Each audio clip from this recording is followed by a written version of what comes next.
this is my load I picked up in Indiana, taking to a suburb of Toronto, Ontario, Canada. They all have wheels, so it was a bit challenging, you know, keeping them steady. The biggest trouble I've been having from this big trailer, and then headache number 2 was this welder. It's basically kind of like a generator on wheels. And you see we put it down like this, and I find that's the best thing. Never use that support leg because it can slide off.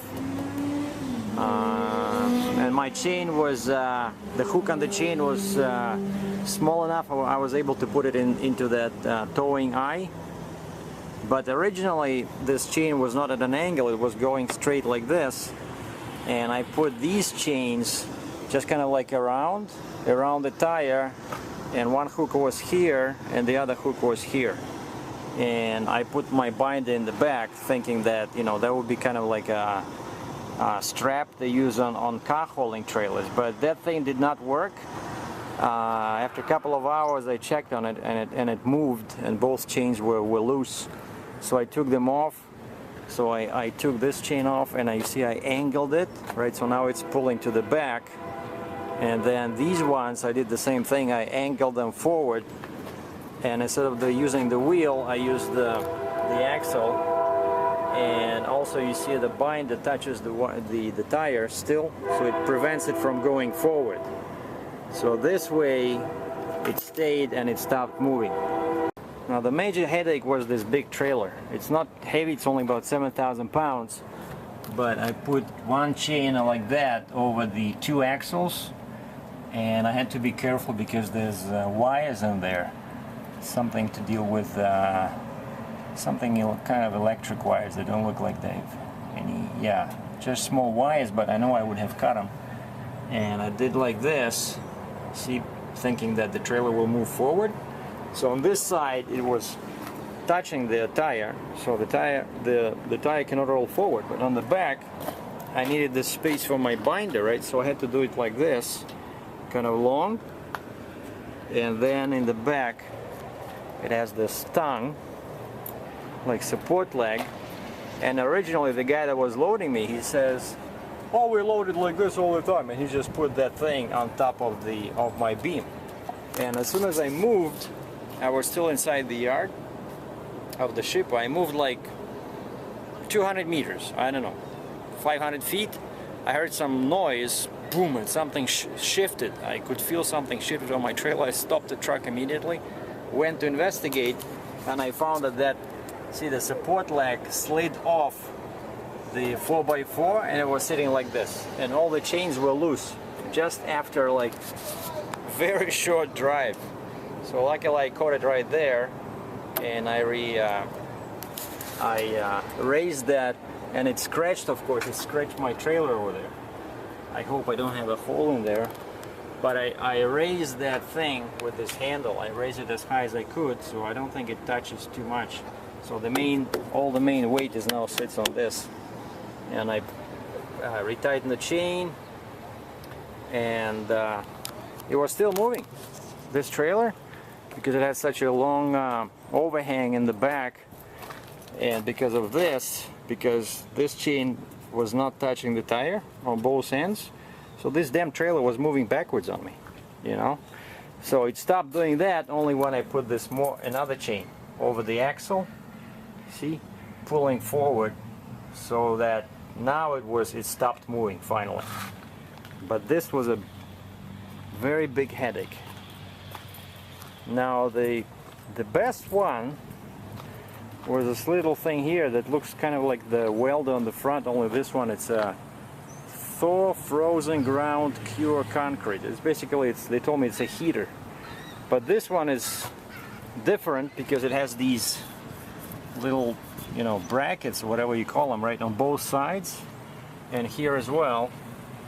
So it was really, you know, well thought through. Like these, you know, whoever designed this frame, they thought about transport, I'm thinking. So I put the chain in.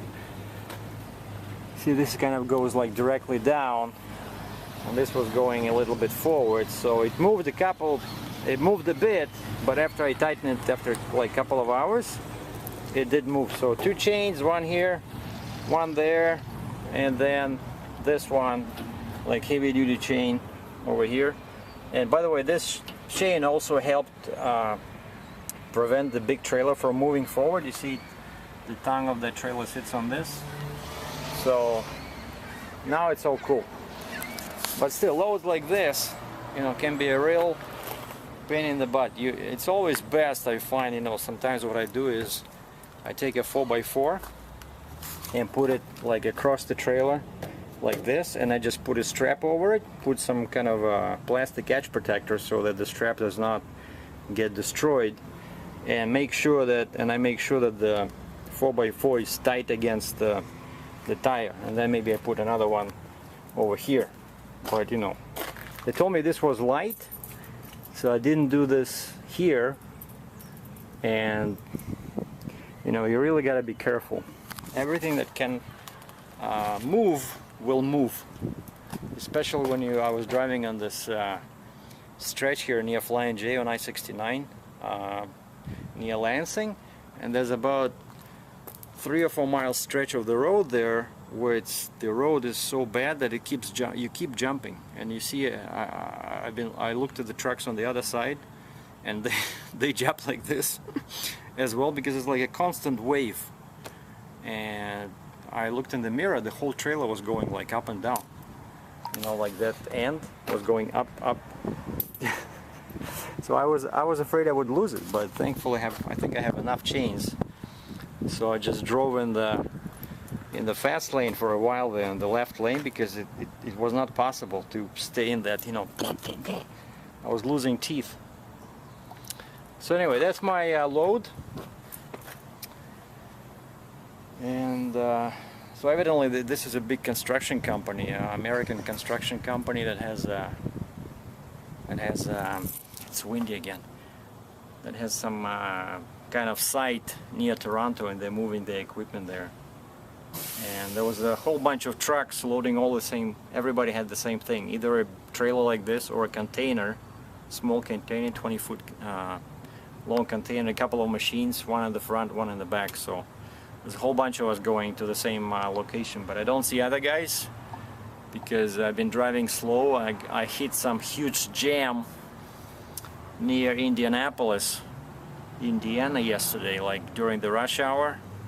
Probably took me like 3.5 hours to do 100 miles because there was some older woman ended up in a ditch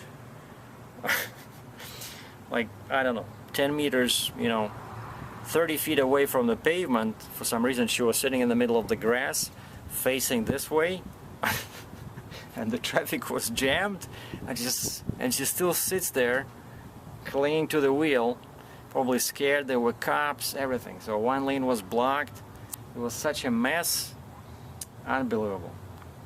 But now I'm in Perry, Michigan, exit 105 of I-69. There's a small truck stop here with a restaurant and a convenience store.